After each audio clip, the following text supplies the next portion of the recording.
forgot what I was going to say. Harry. Yeah, so I guess for those of you who don't know who I am, I'm Richard. I'm Charlotte's dad. A number of you do know me, so I've known you a long time, and the few people I haven't yet met. But looking around the room, there's a few people I met about 10 days ago. It went under the dubious title of Barry's Stag Day. And I have to confess, I didn't know there was that much Budweiser in the United States. And in fact, I don't know if you know this, but Barry spent the whole day dressed as a bottle of Budweiser. And you still let this go? So, father of the bride speech, what do you say? The first thing I thought, you've got to keep it short.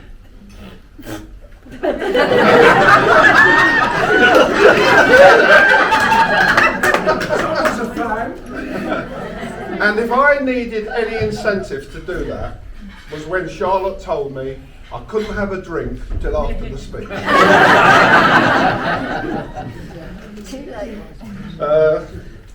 But this is a special day for these two, and obviously I've known Charlotte a long time. I've known Barry, I guess, 2 or 3 years now, and I found him to be a good bloke, kind, considerate, and always ready to do a good turn for someone. Yeah.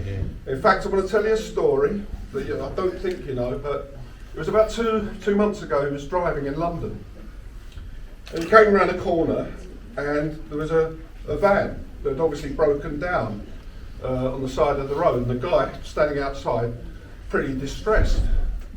So Barry pulled over and jumped out and said, "Oh, mate, what's the problem?" He said, "I've got a real problem." He said, "I've obviously broken down.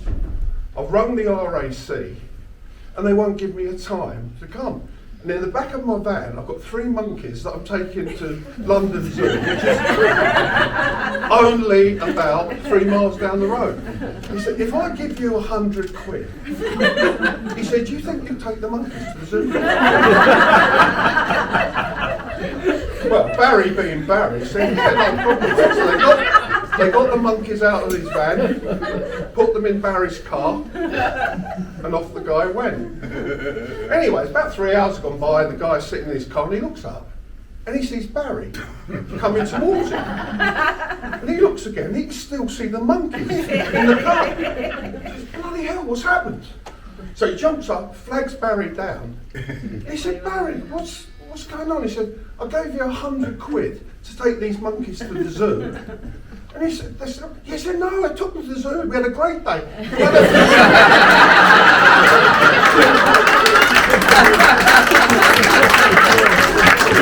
said, "But I had a few quid left over, so I thought I'd take them to the cinema."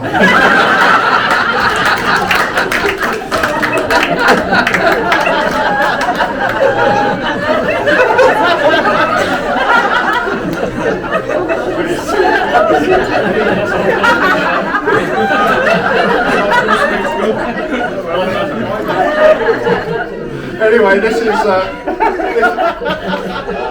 true story. One of the monkeys turned up here. Anyway, this is a special day for Charlotte and Barry, and not forgetting little Edward. And it's really great that you could all come and help them celebrate it. And looking around the room, I can see we're not short of ammunition for a good party today. So, Charlotte's made me proud many times. None more than today. So, but before I ask you to stand up and raise a toast, I just want to make a special welcome to Barry's mum, Gail, who's made a superhuman effort to get here today.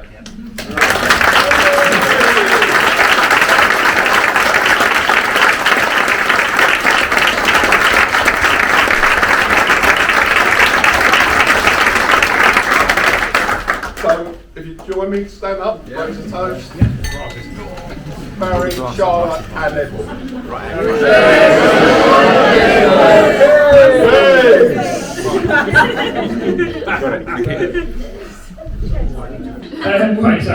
Richard, how on earth do I follow that? Absolutely brilliant speech. I'm not embarrassed at all. Oi, monkey boy. Right. Okay, so this is the part of the day that I'd actually be dreading more than anything, to be fair. I'm sure most of you know that you can't really shut me up. But for once in my life, I'd quite happily stand there for 5 minutes and say absolutely nothing. But unfortunately, that's not going to happen tonight. Whatever it takes, I'll stutter and mumble my way through this speech. So, please make sure your glasses are full, not only for the toast, but I need you all drunk before Matt's speech. Trust me, you need to be drunk. I'd like to say a few thank yous. Firstly, to my wife and I, from my wife and I. Yes. Really, my wife. I'd like to say thank you to everyone for coming today. I know some of you have travelled for a long way to be here. Honestly, you guys, it wouldn't have been today without you. A very expensive date just for myself and Charlotte if you hadn't turned up. Nothing new there then, really. We can't forget those that couldn't make it today. It doesn't really matter what the reason is, whether it's illness, transport issues, money, or they just really don't like us. Trust me, we miss you all. Planning a wedding in 10 weeks was never going to be easy, but fold this bit of paper. But I think we've done a pretty good job, really. Thanks to you lot for helping the support and of the friends and family. So with that, I'd like to say a few thank yous. No, I really need your bags. No, you're not a bag, Michael. We got on. Right, perfect. Right, where was I? So I want to say a big thank you to my to the lovely bridesmaids, sorry. And Elsie and the old lovely flower girls. I'm sure you all agree they look absolutely stunning.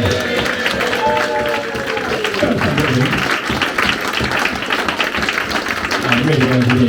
Thank you. Also, a big thank you to my best man Matt, who also looks stunning today.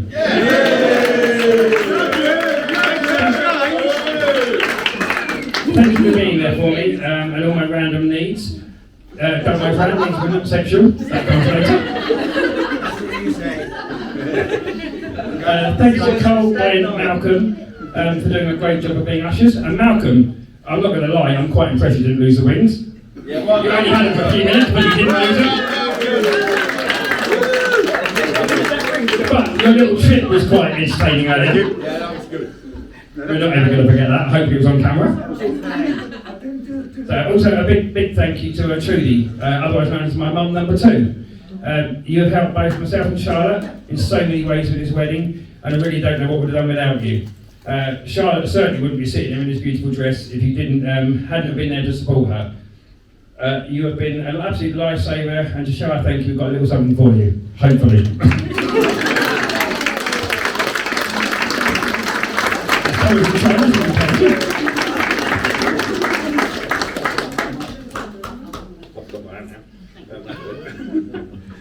Mum number 1, the real mum, also thank you for raising such a lovely, kind, intelligent, and handsome young man.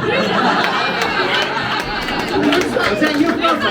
How could Charlotte ever resist me, eh? Joking aside, we both are so glad you could be here today and just wanted to say how beautiful you look. Today.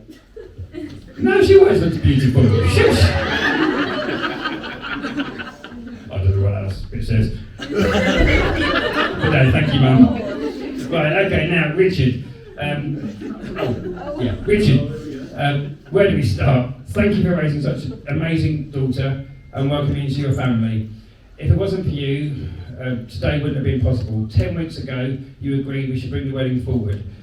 These weeks have flown by, and today you walked Charlotte down the aisle. We can't thank you enough for everything you've done, and generally the support and everything you've done for us. We couldn't ask for anything better. We would also like to give you a little something to say thank you. It might be a bit something.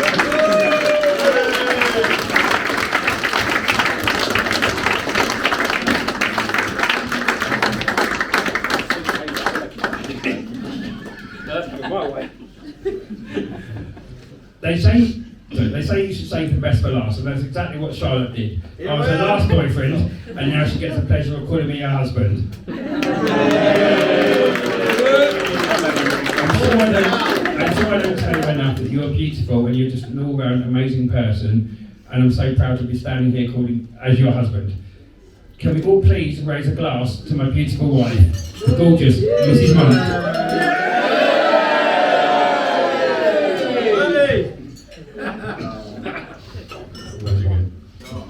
Now we're on it. Right, okay. A lot of people... You're looking at the wrong line. A lot of people get together and wait years to get engaged, and even longer to get married. Really can't read this. As I'm sure most of you know, we weren't one of those couples. We met in a local pub, and after a lot of drunken nights, both in and out, my bank balance took a big hit. There was only one thing for it, so one of us had to stop drinking. It certainly wasn't going to be me. So 9 months later, we welcomed baby Edward.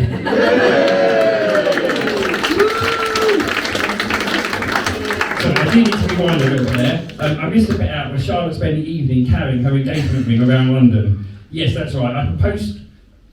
That makes no sense at all. Before I proposed, I put the ring into her handbag and made her carry it around London. For those of you that don't know, we got engaged after a lovely romantic meal in the Gherkin, and that answers the question to why the table names are named what they are, and our head table is the Gherkin. Well, everyone knows to say what's Facebook. Let it carry the ring the whole night. No idea, absolutely no idea.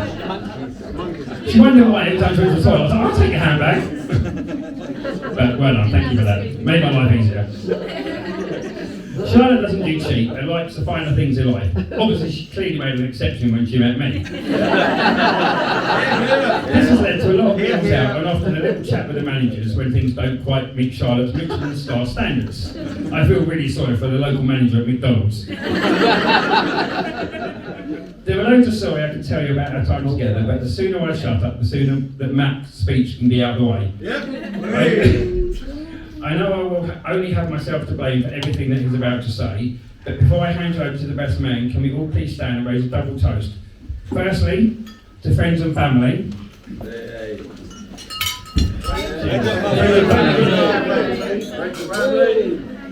And to secondly, to Charlotte's dad Richard for making today possible. Thank you, Matt, it's all yours. Do your worst.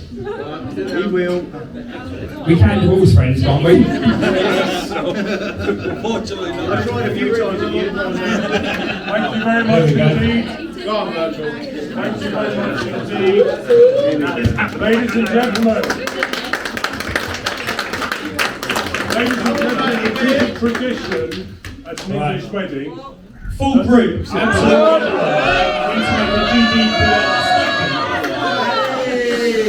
What's going on over there? We're still talking. Matt, wait. Hundreds of years of tradition. It is a tradition at an English wedding that the last speech of the day is given by the best man. Now, ladies and gentlemen, I emphasise the fact that it is a tradition. It is not compulsory. Do you want to hear from the best man? Do you really want to hear from the best man? Over to you, best man, Matt. I love this so far. So I'll start from the beginning again. It says, full group, absolutely everyone, and I need to make a GDPR statement. That's my speech. That's your speech.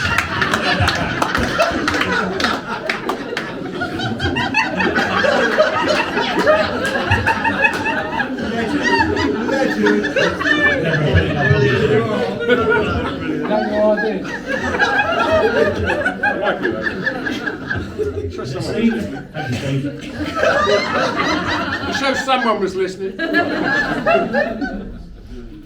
Afternoon everyone, my name is Matt, the best man today, and I'm the one Barry trusts most to do this speech. Stand behind.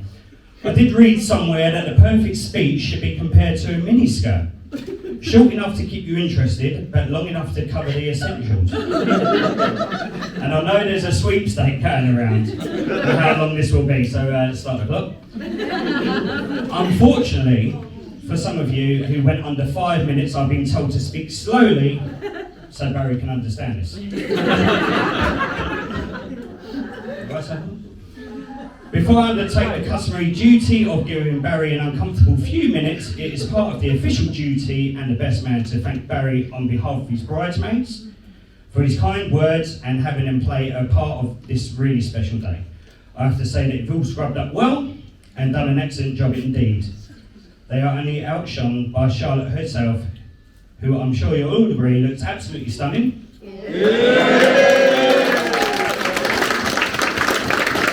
also, when she swept down the aisle earlier, I remember Barry looking at me with a tear in his eye and he said, "That's the first time I've seen her sweep."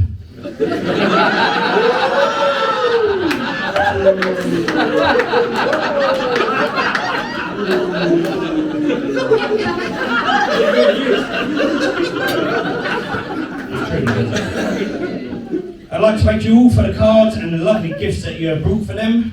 Personally, I found it quite hard to find the perfect gift for Barry. I wanted to get him something that was definitely needed. But then I thought to myself, how do you wrap up a dentist?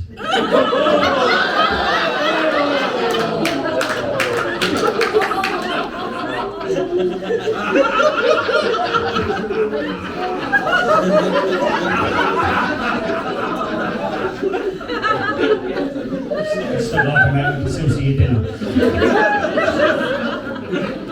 I would like to personally thank Richard. We all know Barry can't afford this. He would be sitting in a Wetherspoons. But also, Richard, thank you for your generosity in the events leading up to today. It just shows how much he does love Charlotte. It's been a pleasure to get to know you, Richard, and I hope our love will continue after today. What are you after? House.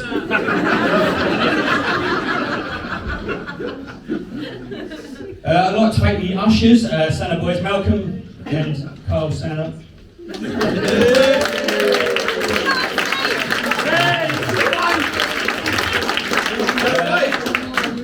Thank you to Malcolm for keeping the rings safe. That's rings, not wings. Keeping them safe. And giving the photos a bit more of a balanced look with these two. You can sit down now. And to Glenn and Cole. Now here's a little fact. When Barry first spoke to me about being his best man, he said that he was in a dilemma. So it was a choice of three, Cole and Glenn. But looking at them two, he didn't want the photos looking like the Adams family with one Professor and Lurch. So he chose me.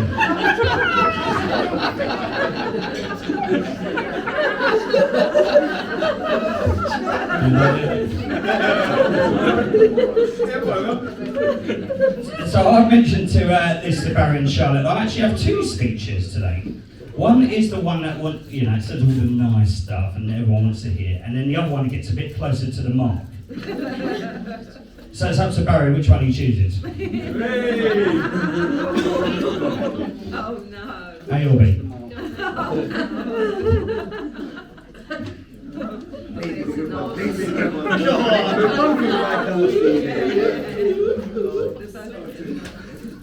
I missed the whole line.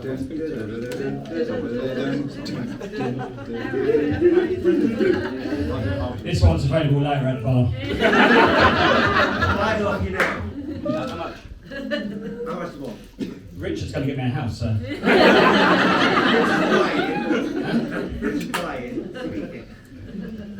Sold a bit of good 20 grand. So I'm really excited to be here and have your attention so I can let you in on some of the finer details of Barry today. I have dreamed of this opportunity to publicly humiliate and verbally abuse him, to belittle him in front of all of his friends, to make him feel so small, to take every last breath of dignity away until he chokes on his embarrassment and... these are your wedding bells. He doesn't need your real. That's a good one then. What can I say about Barry that hasn't already been a topic on the Jeremy Kyle show?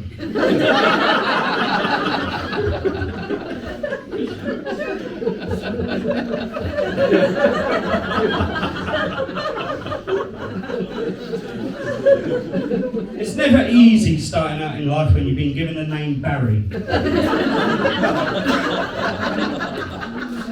The odds have been stacked against him since day one. There's very few greats that have actually made it.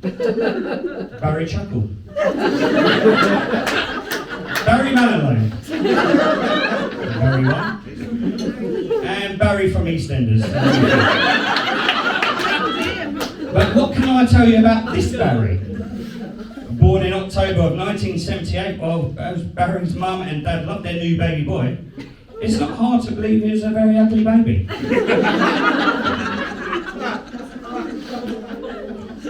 Glenn, have you got something in your pocket? Carl, have you got something? There should be 4 of them, mate. Yeah, I'll give you 4. Let's hide under the table. Who looked back there, this man? So to see what Barry looked like as a child, we have some pictures. Oh, thanks. Can we get the books? And just to let you know, Charlotte was in on this and sorted it all out. And she still agreed to marry him after seeing these pictures. Oh, no. You look probably.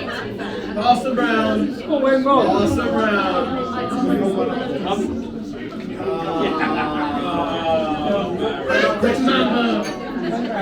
Oh, really? Thanks, Kim. The one that looks like Joe from the In-Betweeners on the left. I won't ever forget that. I just said the dynamics. So it is hard to believe that he was quite an ugly baby, wasn't it? You did a good job. Look at me now. Yeah, maybe not. Alright, Don. Tell me to speed up. So he was quite an ugly baby, wasn't it? I mean, his mum only had morning sickness after he was born. Barry really wasn't an interesting boy. He's done nothing. I've known him for years, and he's still done nothing.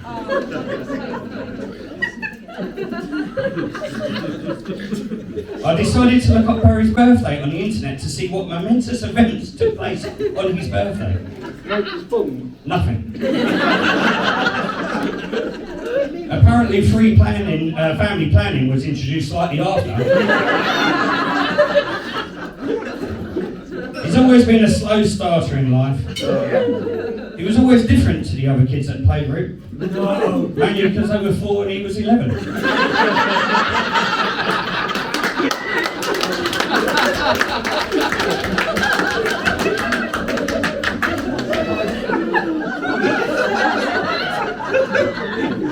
He's always struggled with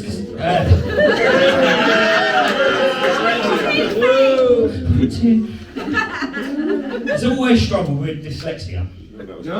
I remember seeing him a couple of years ago at a toga party dressed as a goat. I'll let you work that one out.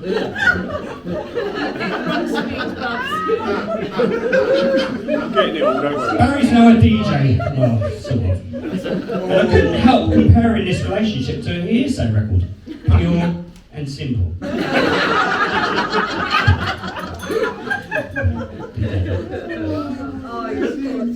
Barry met Charlotte in a time where the world stood still for 2 years and people took advantage of abusing alcohol at any time of the day. I remember when he told me he'd met Charlotte and explained that she was a lot younger than him. I said, to be honest, mate, most people are younger than you. I recall the day he said he wanted me to meet Charlotte. I didn't think it'd be outside the school gates waiting for the bell to ring.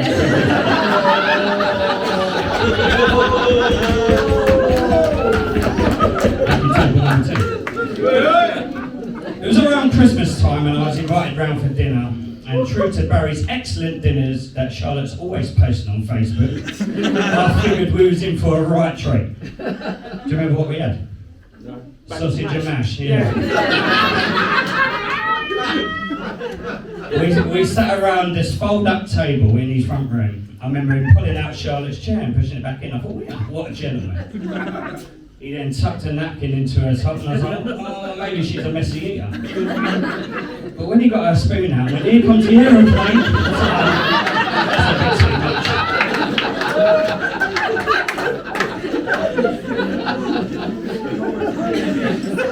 You chose the wrong Probably not a good speech. So as you all know, they have a beautiful baby boy in Edward. He's always happy, he's always smiling, even more so when he sees Glenn.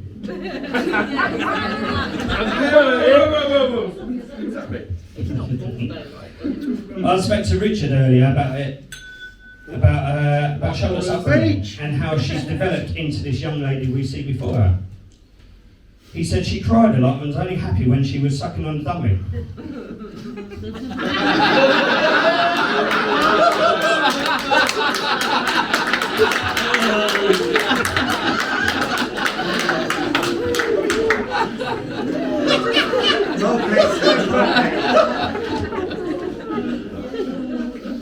Apparently I'm supposed to give marital advice, but I'm probably not the best to give advice on my successful marriage, my track record. So I've turned to football to explain my tips. So Barry, work hard all week long and make sure you score at the weekend. Don't play for extra time, as you could get a groin strain. And if you're trying your best, but you're not getting the right result, you could always try going down in the box.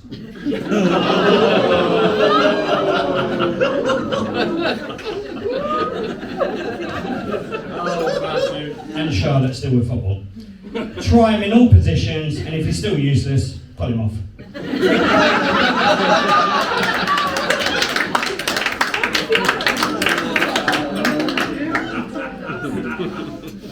I spoke to my partner Frances earlier, and I said, what's your take on marriage? She said, marriage is like a video game. It starts off easy, then gets harder, and eventually you go online and find a way to cheat.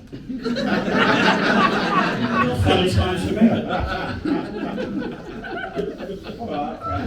On a serious note though, Barry's a great guy, and it shows by how many of you have turned up to see him finally happy. They make a great couple, and they make great parents at Edward. I can only thank you for choosing me to represent you on your wedding day, and if you hadn't picked me, I would have been gutted. I may have the honour of being best man, but I'm not the best man, I'm just a good guy. He's the best man today. So, just leaves me to say, please be upstanding, raise your glass, and have a toast to Mr. and Mrs. Mark.